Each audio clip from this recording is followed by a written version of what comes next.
Your winner or your loser at this point of the season, because we got 8 minutes left to go in the show.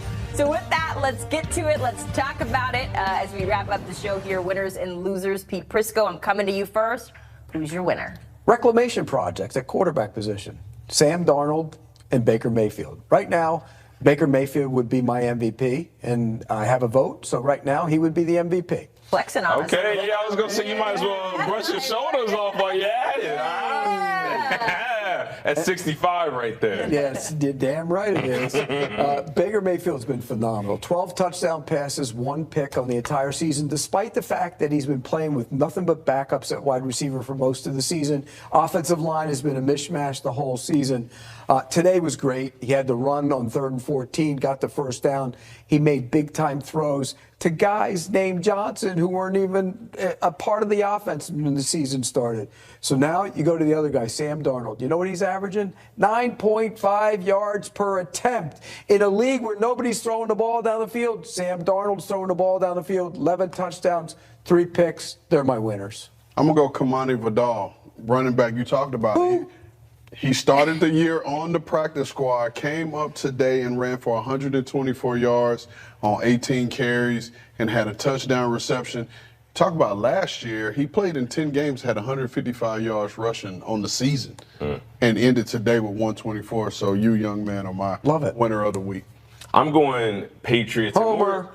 More specifically, Get that out. he couldn't. That's why you're proud of the Patriots. Yeah, I'm proud of the Patriots. I'm going to say more specifically Drake May. He is playing at an MVP caliber level. He is leading this New England Patriots organization similar to what the man that they're trying to get him to be in number 12, Tom Brady. They have got a guy who they trust to get them back to where Tom took them, and he is doing just that. He beat Josh Allen on primetime football at Josh Allen's game, running and throwing the football all over the yard. Listen, the Patriots are a playoff team. They are a better football team than they have been in the past. It's because of Drake May. They are my winners. My winner today is Bryant B. Mac McFadden for accidentally sending us cookies. So I will give that to B. Mac. In all seriousness, no, I'm going Rico Dowdle. Incredible game, incredible performance, revenge tour there. My loser for the day is the Jacksonville Jaguars. There's no way you can put up 30 against the Chiefs and then turn around and have 12 points in that game. No good for me. Who's your loser? My loser is San Francisco 49ers, specifically their defense, the loss of Fred Warner. Listen, you can't duplicate the communication. You can't duplicate the production. You can't duplicate the heart that Fred Warner has, and him being the heartbeat of this, not just the defense for San Francisco, but the entire team and the entire community. That's a huge loss, and I don't know how they're going to do without him. New York Jets offense, I'll shorten this list that I wrote, but no snaps in the red zone today. You didn't score a touchdown after your defense held the team to 14 points. Oh, and by the way, you only had 82 yards and gave up 9 sacks. And mine's on the other side of the field. I'm going to go with Bo Nix. I think Bo Nix in the passing game, we thought they arrived last week against the Eagles in the second half, did some great things.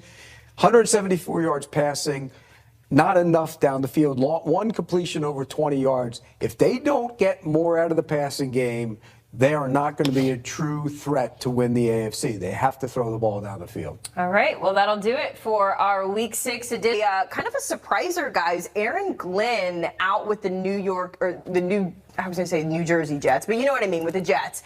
And it's interesting when we talk about Aaron Glenn, because I think coming into the season, he was the one new coach where everybody felt confident with, right? He's going to an organization that he's familiar with, his mentality, the way he coaches, Pete, and yet here they are. They have still not won a game this year, and even worse than that, the effort just doesn't look like they want to win football games. The effort was a little better today, I'll give them that, but the end of the half was one of the most confusing things I've ever seen in an NFL game by a coach. You fake a punt on 4th and 1 to pick it up, and then you don't go. You know, they ran out the clock. You're almost at midfield. Try and go get points. It made no sense. And even Garrett Wilson went over to him after as they went in at halftime and started like saying something to him. It just doesn't seem like he understands game and analysis of the game in the moment. I think Aaron Glenn, and by the way, hi, I'm one of those guys that Welcome says to anybody Week who says 6 it's time NFL to get rid of Aaron Primetime. Glenn, that's just Chris Berman, stupid. Booger McFarland. It's absurd. Let him Happy coach holiday the season. weekend, Find out everybody. Those north of the border, happy Thanksgiving. That is Monday, right? Never too early to have some turkey. You know what? A lot of teams, younger teams last week had signature wins like the New England Patriots, right? Like Denver, like Jacksonville. I think this was a week we all were interested to see where could they go with it. Boo. Yeah. Could those young teams not rest on their laurels and come back and put two performances together back to back? Well, 2 in a row, then we may be onto something. But that's why they really fun won, and nothing would be finer than the Panthers to be in Talana. Wait a minute. They're 2-0 at home. Who cares, right? Well, I'll tell you who does care. Rico Gale last week ran for 205 in a home win. The former Cowboy made no doubt about it. First down, Bryce Young to the rookie Keteroa McMillan. His first catch in the end zone in a pro. We're tied at 10. Under 5 to go in the half. Dak George Pickens. He's entertainment even on an 8 YD play, isn't he? Now this is Jake Ferguson having a good year running tight ends. Yeah, down the middle of the field. Notice 17-13 Cowboys at the half. Again, this is a fun game throughout early third. Bryce Young D can run. He can get open. 36 yards. 2017 Panthers. Panthers under 3 to go in the third. 3rd and 2. Dallas Dak to Pickens. He could go 34 yards for the touchdown. And look at this. He's Rickvin Pickens. The Cowboys lead 24-20. Now first play for Dowell. Runs tough too. Physical boom. Lowers the shoulder. 15 yards, Young. Oh, sidesteps a would-be tackle the McMillan. Look at him kind of walk it off. 2,724 Panthers. Dak Pickens. What? He's going to go 45 yards. Cowboys looking to take the lead. Dak for 261 and 3 touchdowns. But oh no, it's a fumble and it scorches right back to him. The small things. Boom. Quarterback-center exchange. You practice it every day at practice and in the biggest moments in games. Look what happens. But they get a field goal. We were wondering if like a 25Y was too short for Aubrey. No, he doesn't miss like anything. At any rate, it darts. I mean, the guy didn't miss anything. Then Hunter Renfrow, he's back. 7 yards to field goal range, maybe. Fourth quarter, 2 minutes left. Down to 9 in field goal range. Panthers, can they beat the Cowboys at home? Ryan Fitzgerald. Good 33 yards. Dave Canales' squad. SH. Don't tell anyone. Carolina 3-0 at home this year. Shoo, don't tell us all. Carolina Panthers an hour, and Lindsay, we love you. Lindsay Pythagorean theory with Bryce Young. Rico had a lot to say coming into this. He told the Cowboys to buckle up. What did you see from your running back today? Who he is, a dog. An elite player. Someone that has that competitive spirit every weekend. And, you know, that was great for us because he challenged all of us to have his back. You know, that we know it meant something to him. We love him. So, we wanted to make sure that we had his back. It's a lot that went on in those 5 years while I was there. But, yeah, I definitely say it was a little personal. Just wanted to get the win. Have a great performance from my end. And like I said, those guys allowed me to do it, and we was able to get the job done. You know, after a loss, you never want to lose.